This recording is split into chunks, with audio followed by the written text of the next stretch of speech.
There was great excitement in the home of Schoolmaster Schubert on the outskirts of Vienna. His son, Franz, was going to compete in the examination for the Imperial Choir School.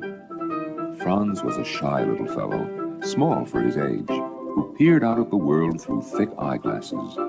He put on the light gray suit that he had inherited from his older brother. It was so threadbare that it looked almost white. In high spirits, he set out for the Imperial Choir School.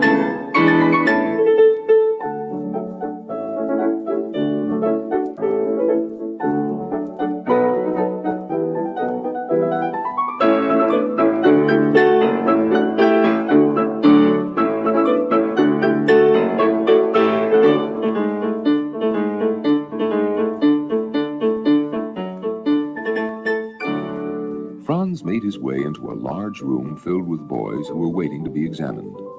He took a seat at the back. Suddenly, one of the older boys caught sight of him and began to make fun of his clothes. "Look at the miller's son, he's covered with flour." The other boys burst out laughing. Franz shrank into his seat, blinking his eyes to hold back the tears.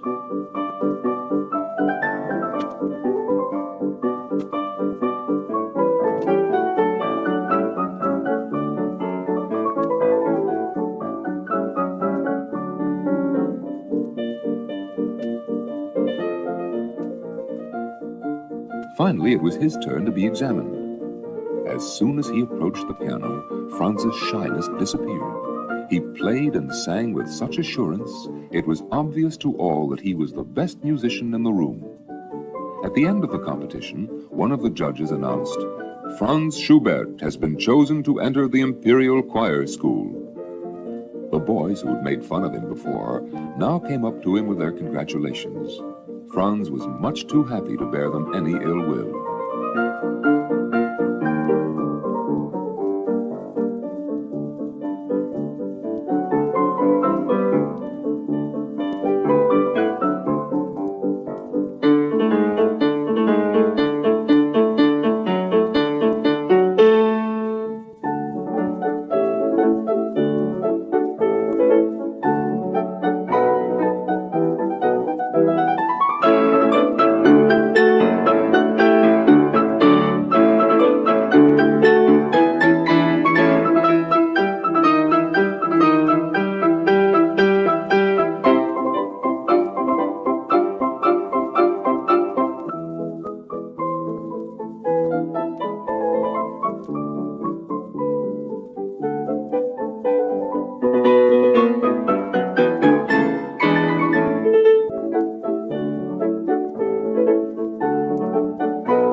Franz went to live at the choir school. He was soon known as the most gifted pupil there. One of his teachers said, "Whenever I try to show him something new, he already knows it. It's as though he learned straight from heaven."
Franz was completely happy when he could go off by himself to write down the melodies he heard in his head. There was only one problem: music paper. He could not afford to buy any. Before long, however, he made friends with an older boy who greatly admired his talent and bought him all the music paper he needed.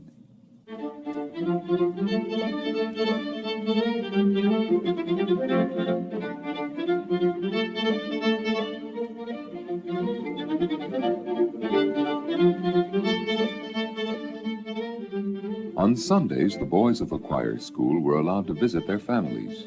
Franz enjoyed these visits home, especially since music played a prominent part in the Schubert household. As soon as dinner was over, the schoolmaster and his son settled down to an afternoon of string quartets. Franz's father played the first violin, his older brother Ferdinand the second violin. Franz took the viola part, and another brother played the cello. From those happy hours sprang Franz's great love for the string quartet.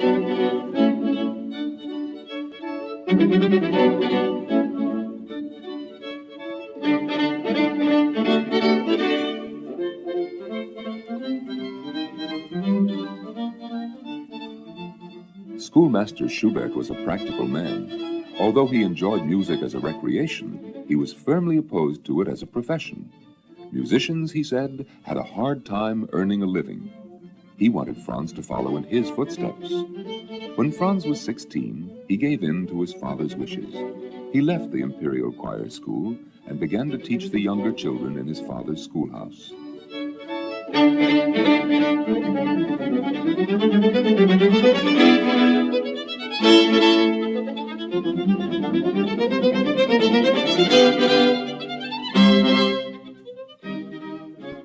Franz was not meant to be a teacher.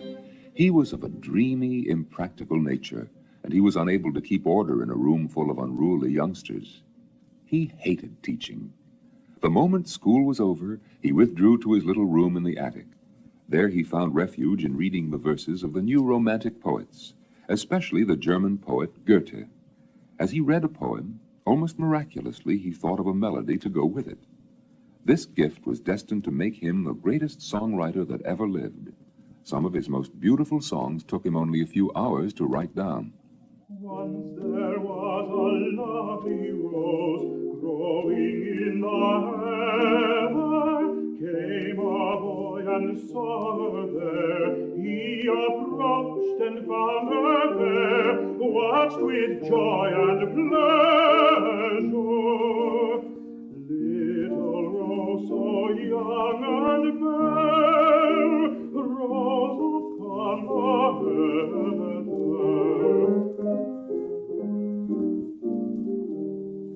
Said the boy, you'll come with me, rose upon the heather. Said the rose, my thorns you see, you will long remember me when I show my anger. Little rose so young and fair, rose upon the heather.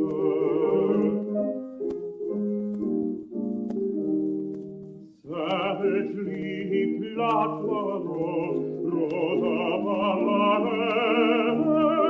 Though her thorns attacked the bow, though she felt such pain and woe, yet the boy was stronger. Little rose so young and fair, rose upon the heather.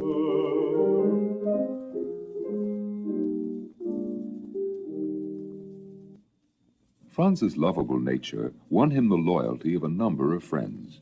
They told him, "Franz, you're wasting yourself in your father's school. This life will only stifle your genius. You must break away." Franz knew they were right. It took him some time to make up his mind, but he finally left his father's school and went to live with one of his friends. Neither of the young men had much money, but they managed somehow. Now Franz could give himself to the music that welled up within him, music of a poetic and tender lyricism that captured the spirit of the new Romantic age.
those years, the songs kept pouring out of him with incredible ease, sometimes 4, 5, 6 in a single morning.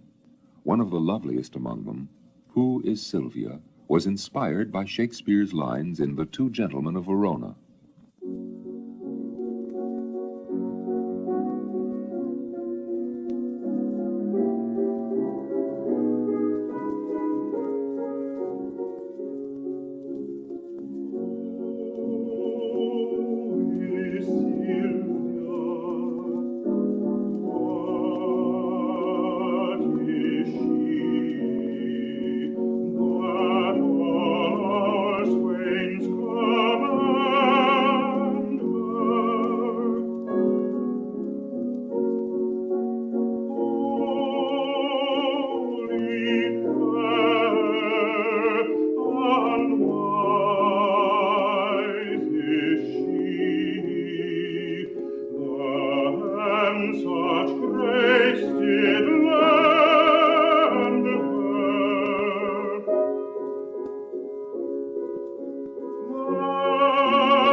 Whatever Franz wrote turned to melody, whether it was a song, a piano piece, a string quartet, or a symphony. His genius for melody is in full evidence in his symphony in B minor, which he wrote as an expression of thanks to a musical society that had elected him a member. In those days, symphonies generally had 4 movements. Franz sent off the first 2 movements, but he never got around to writing the other 2. Hence this work is known as the unfinished symphony. He never heard this glorious music, except in his imagination.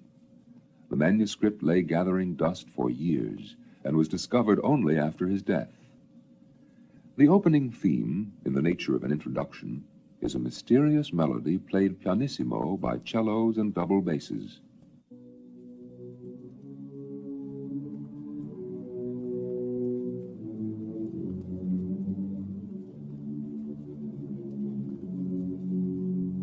There follows the poignant melody sung by oboes and clarinets over the restless accompaniment of the strings.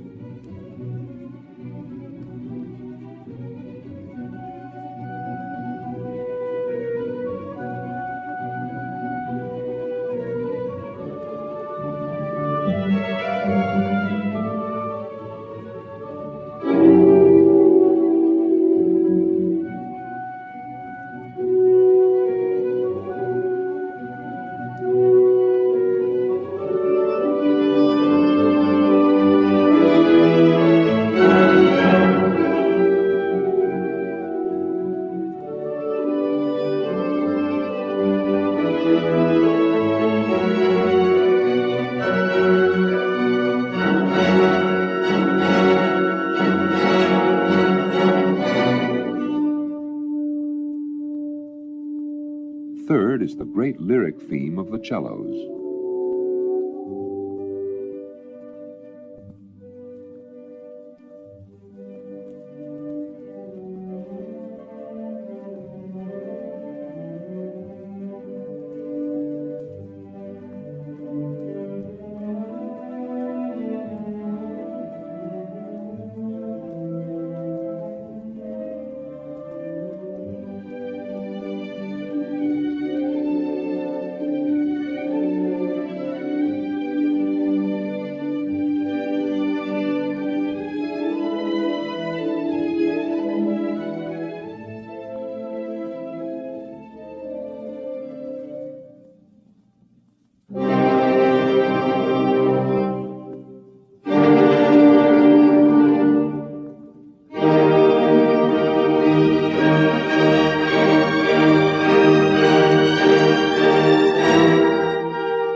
The first section of the movement, where the themes are set forth or exposed, is known as the exposition. The middle section is the development, in which the themes are woven into new patterns. The development section of this movement is based mainly on the introductory theme.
In the final section of the movement, the themes appear more or less as we originally heard them. This section, consequently, is known as the recapitulation or restatement.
A coda, or final section, rounds off the movement.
his short life, Franz Schubert held no fixed position.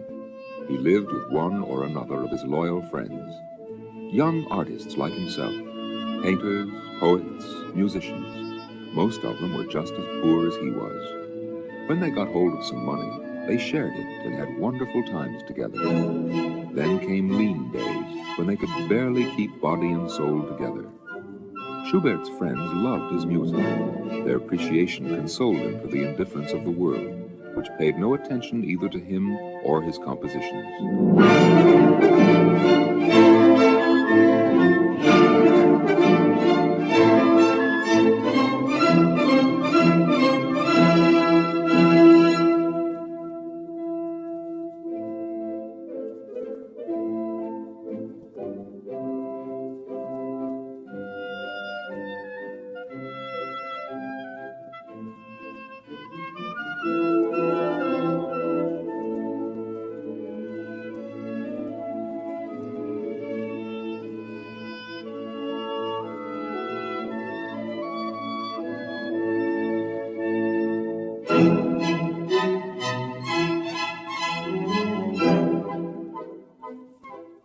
Schubert composed industriously every day, from about 8 in the morning until 2. The music flowed from his pen with unflagging inspiration. As one of his friends said, everything he touched turned into music.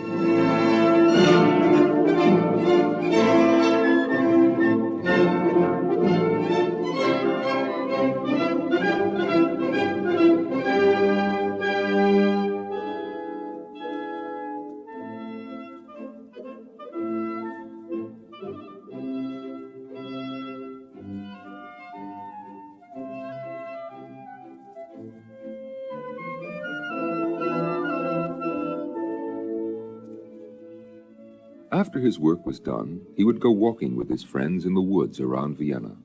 He loved the out-of-doors, the charm of the Austrian countryside, the gaiety of its popular songs and dances echoes through the rousing scherzos of his symphonies.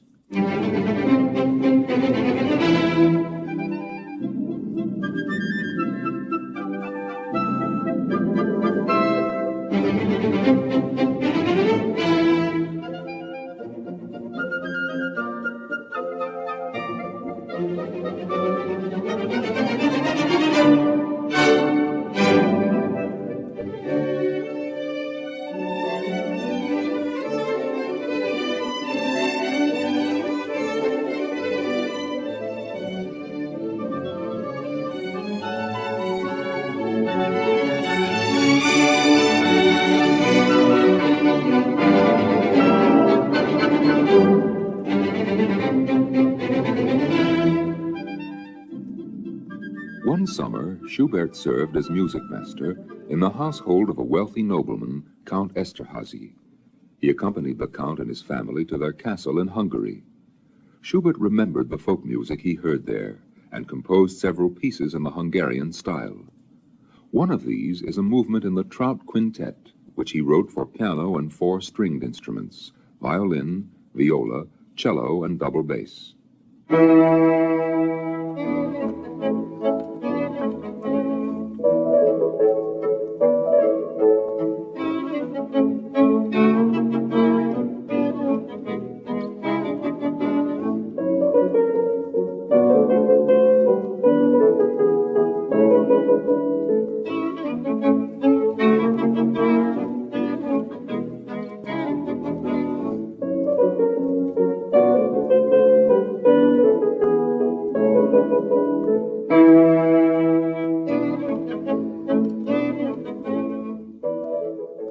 The quintet received its name from the fact that he based its 4th movement on the melody of one of his songs, The Trout. He used this theme as the basis for a set of variations. That is, the tune appears again and again, each time in a slightly different guise, as though it were revealing to us different facets of its nature.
time, Schubert fell in love with Count Esterhazy's young daughter, Caroline, whom he taught to play the piano.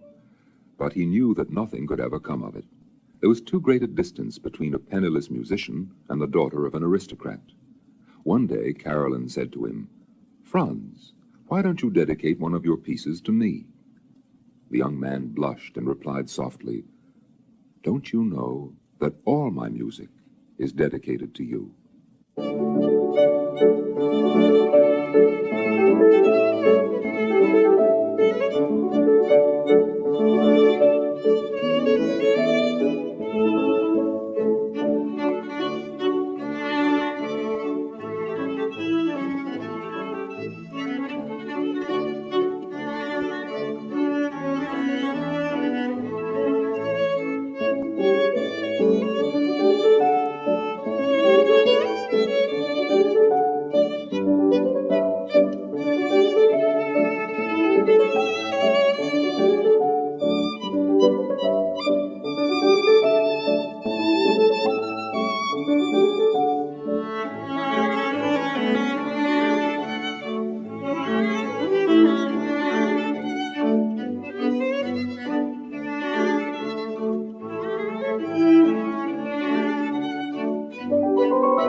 Schubert had very little talent for the practical side of life.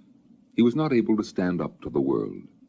The publishers soon discovered that by refusing his manuscripts, they could beat down his price. He gave them some of his most inspired songs, literally for the price of a meal, songs which after his death sold in the hundreds of thousands and made fortunes for the publishers. Schubert gradually realized that the gift to create was not enough for an artist. "The state should support me," he remarked sadly, "so that I may be untroubled and free to compose."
In time, the years of poverty and discouragement began to take their toll.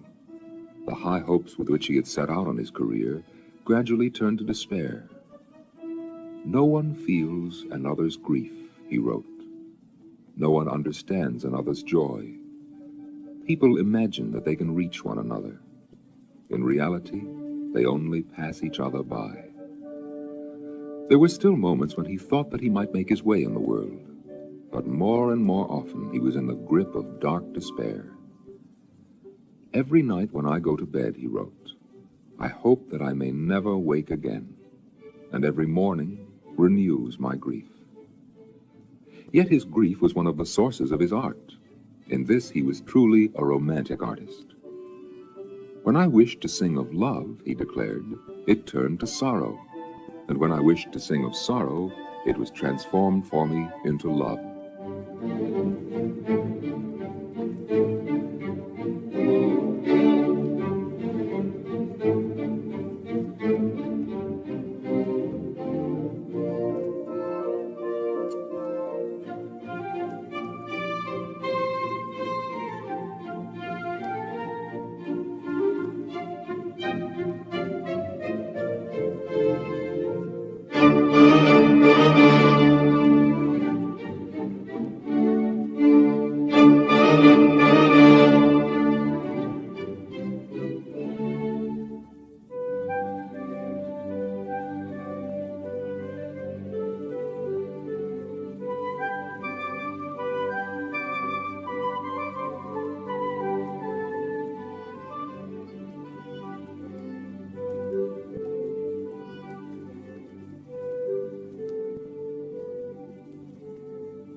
Somewhere in this dark period, he realized that the battle had been decided against him. "It seems to me," he wrote, "that I no longer belong to this world." It was in this mood of depression that he nerved himself to his final effort. In the last year of his life, he produced some of his most beautiful works. Among them was the Serenade, which has become one of the world's great love songs.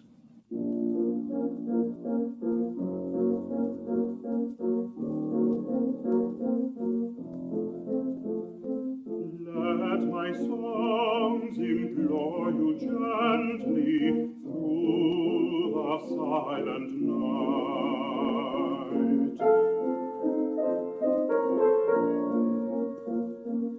In the stillness, oh my darling, bring me love's delight.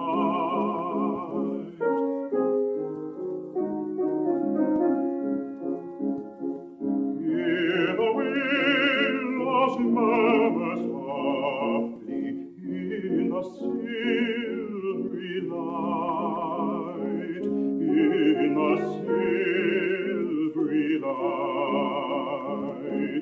Safe at last when none may harm you, have no fear, my love, have no fear, my love.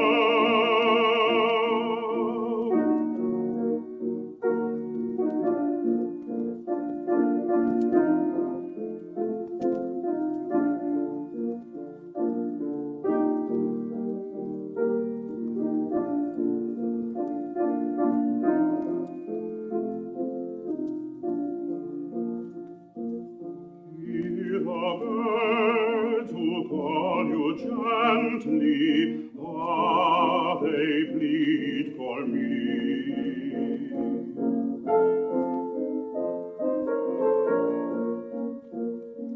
Sweet their song, so full of sorrow, now they speak for me.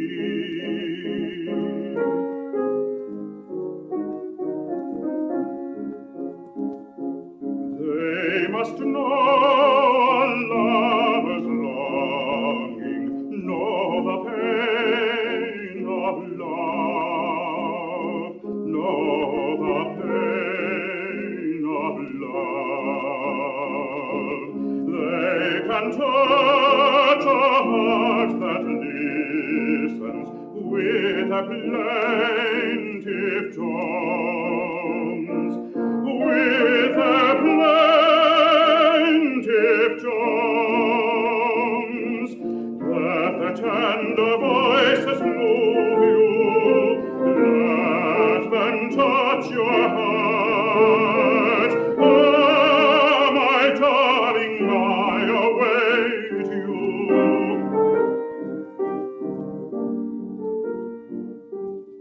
We shall never part. We shall never part. Oh,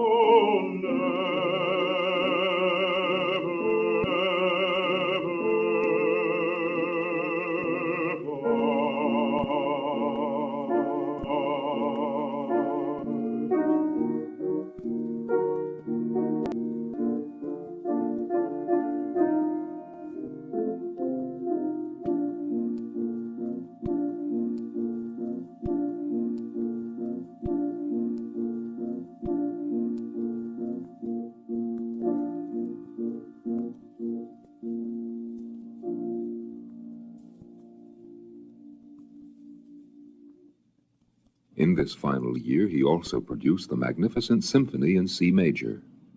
Schubert worshipped Beethoven, whom he regarded as the greatest of all composers. He often saw Beethoven in Vienna. But, too shy to approach the great man, he worshipped his idol from afar. He had no way of knowing that future generations would rank his last symphony with those of Beethoven. He heard this symphony only in his mind. Like the unfinished, it was never performed during his lifetime.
masterpiece behind him, he told his brother Ferdinand, "Now I see how much I still have to learn."